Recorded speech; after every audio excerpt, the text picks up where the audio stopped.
Hello student, welcome to Shubham's corner YouTube channel. আমরা previous ক্লাসে স্থিতি ও গতি পড়ে নিয়েছিলাম। এখন আমরা স্থিতি ও গতির কিছু গাণিতিক সমস্যা দেখে নেব। এই গাণিতিক সমস্যাগুলো বেশ কিছু ফর্মুলার উপর নির্ভর করে রয়েছে। সেই ফর্মুলাগুলো প্রথমে আমরা দেখে নেব। প্রথম ফর্মুলা অর্থাৎ ভি সমান এস বাই টি, অর্থাৎ বেগ সমান সরণ বাই সময়। দ্বিতীয় ফর্মুলা এ অর্থাৎ ত্বরণ সমান v minus u divided by t. V এখানে অন্তিম বেগ, ইউ এখানে প্রাথমিক বেগ, টি এখানে সময় চিহ্নিত করছে। 3 নম্বর সূত্র ভি সমান ইউ প্লাস এটি। এখানে ভিকে অন্তিম বেগের সঙ্গে তুলনা করা হচ্ছে এবং ইউকে প্রাথমিক বেগ এবং একে ত্বরণ, টিকে সময় হিসেবে চিহ্নিত করা হয়েছে। চতুর্থ ফর্মুলা এস অর্থাৎ সরণ সমান u t plus half a t square. U মানে প্রাথমিক বেগ, এ মানে ত্বরণ, টি মানে সময়। এই চারটা ফর্মুলার উপর ডিপেন্ড করে আমরা ম্যাথগুলো ক্যালকুলেশন করে নেব। তার জন্য আরেকটা ছোট্ট টিক আমাদের মনে রাখতে হবে। কিমি পার আওয়ারকে মিটার পার সেকেন্ডে কনভার্ট করলে তাকে 5-এর 18 দিয়ে গুণ করতে হয়। অঙ্কগুলো আমরা দেখে নেব। প্রথম সমস্যাটা দেখে নিই। একটি মোটর গাড়ি 3 ঘন্টায় 60 কিলোমিটার দূরত্ব অতিক্রম করলে মোটর গাড়িটির বেগ কত হবে? এখানে আমার কোশ্চেনে চেয়েছে কি বা বেগ চেয়েছে, বেগ নির্ণয় করতে দিয়েছে।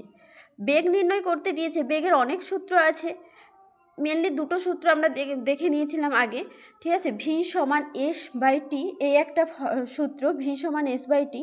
আরেকটা সূত্র দেখে নাও, ভি, এই যে ভি এখানেও দেওয়া আছে, ইউ প্লাস এটি। তো কোন ফর্মুলাটা এখানে লাগবে সেটা আমরা কি করে নির্ণয় করব? কোনটা লাগবে সেটা আমরা জানার জন্য কি করতে হবে, এখানে আমাদের যে সমস্যাটা আছে সেই সমস্যার মধ্যে আমরা দেখে নেব আমাদের কি কি ডেটা দেওয়া আছে। এখানে দেওয়া আছে, দেখো, সময় দেওয়া আছে 3 ঘন্টা, আর কি দূরত্ব দেওয়া আছে 60 কিলোমিটার। তার মানে আমি প্রথম সূত্রটাই আমার কাজে লাগবে, কারণ সেখানে সরণ এবং সময় দুটোই উল্লেখ করা আছে, ঠিক আছে। তাই আমার এখানে ফর্মুলাতে আমি বসিয়ে দেবো ভি সমান এস বাই টি। কিন্তু আমরা তৃতীয় নাম্বার ফর্মুলাটা আমার কাজে লাগবে না, কারণ এখানে ত্বরণ লাগতো অন্তিম বেগ বের করার জন্য বা ভেলোসিটি বের করার জন্য, আর প্রাথমিক বেগ লাগতো। যেহেতু এই দুটো দেয়া নেই, একমাত্র আমি প্রথম সমস্যাতে যে দুটো ডেটা দিয়ে আছে সেই দুটো হচ্ছে সরণ এবং সময়। তাই এই প্রথম সূত্রটাকে কাজে লাগিয়ে আমি অঙ্কটা করে ফেলবো, ঠিক আছে। আমি সরণের জায়গায় 60 বসিয়েছি, সময়ের জায়গায় 3 বসিয়েছি। এখানে যেহেতু সময় এর একক এবং দূরত্বের একক দুটোই এসআই পদ্ধতি দেওয়া আছে, তাই আমার এক্ষেত্রে কোনো অসুবিধা হবে না। তাই এখানে আমি ডেটাটা পুট করব এবং ম্যাথটা সহজেই সমাধান করে নেব। উত্তর হয়ে যাচ্ছে আমাদের 20 কিমি পার আওয়ার। দ্বিতীয় সলিউশনে চলে যাব, বা অর্থাৎ দ্বিতীয় সমস্যাতে চলে যাব। দ্বিতীয় সমস্যাতে কি বলা হচ্ছে, সমত্বরণে গতিশীল কোনো বস্তুর প্রারম্ভিক বেগ এবং 15 মিনিট পরে বেগ যথাক্রমে 10 মিটার পার সেকেন্ড এবং 40 মিটার পার সেকেন্ড হলে ওই বস্তুর ত্বরণ নির্ণয় করো। ত্বরণ নির্ণয়ের আমাদের সূত্র রয়েছে দুটো। তো কোন সূত্রটা আমি এখানে কাজে লাগাবো সেটা ডিপেন্ড করবে এখানে দেয়া ডেটার উপর নির্ভর করে। এখানে দুটো সূত্রতে দেয়া আছে ত্বরণ। দুটো কোথায়, আমরা 3টে সূত্র দেখতে পেরেছি। এ সমান v minus you by T, এই একটা সূত্র। দ্বিতীয় সূত্রটা দেখো, ভি সমান ইউ প্লাস এটি, এখানেও ত্বরণের উল্লেখ করা আছে। আবার এস সমান u t plus half a t square. 3টে সূত্রতেই কিন্তু ত্বরণের কথা উল্লেখ করে আছে। তো আমাদের ক্ষেত্রে এই সমস্যাটা সমাধান করতে কোন সূত্রটা কাজে লাগবে সেটা এখানে দেয়া ডেটা থেকে দেখে নেব। সময় দিয়ে আছে, দেখো, আমরা একক দেখে বুঝে নেব 15 মিনিট, অর্থাৎ এটা সময় ডিনোট করছে। দেন দিয়ে আছে 10 মিটার পার সেকেন্ড এবং 40 metre per second. Metre per second কার একক হয়, বেগের একক।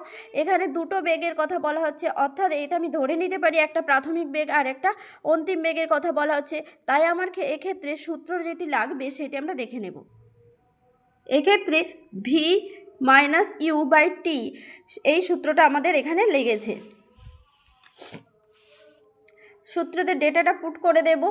ভি অর্থাৎ এখানে কি ছিল, ভি হচ্ছে যে অন্তিম বেগ তাই 40, এখানে প্রাথমিক বেগ 10, সময়ের ক্ষেত্রে 15 ইন্টু 60 করেছি কারণ এখানে 15 মিনিট ছিল, কিন্তু আমাকে এখানে কি করতে হবে, সবকে সেকেন্ডে নিয়ে আসতে হবে কারণ আগের এককগুলো দেখে নিয়েছি, ওখানে মিটার পার সেকেন্ডে ছিল মানে বেগের এককগুলো, তাই এখানে সময়ের একককে সেকেন্ডে কনভার্ট করতে হবে, তাই আমি সময়কে সেকেন্ডে কনভার্ট করেছি। কনভার্ট করলে উত্তর হচ্ছে আমার 1/3 মিটার পার সেকেন্ড স্কোয়ার, কারণ ত্বরণের এককে কি হয়, স্কোয়ার হয়, কারণ একটা সময়ের ব্যবধানে, ঠিক আছে, কতটা বেগ পরিবর্তন হচ্ছে, বেগের এককে একটা কি ছিল, সময় ছিল, আবার বেগ পরিবর্তনের হারকে ত্বরণ বলা হচ্ছে, অর্থাৎ একটা সময়ের সাপেক্ষে যে বেগের পরিবর্তন, সেই জন্য এখানে সেকেন্ড স্কোয়ারটা চলে এসছে ত্বরণের এককে।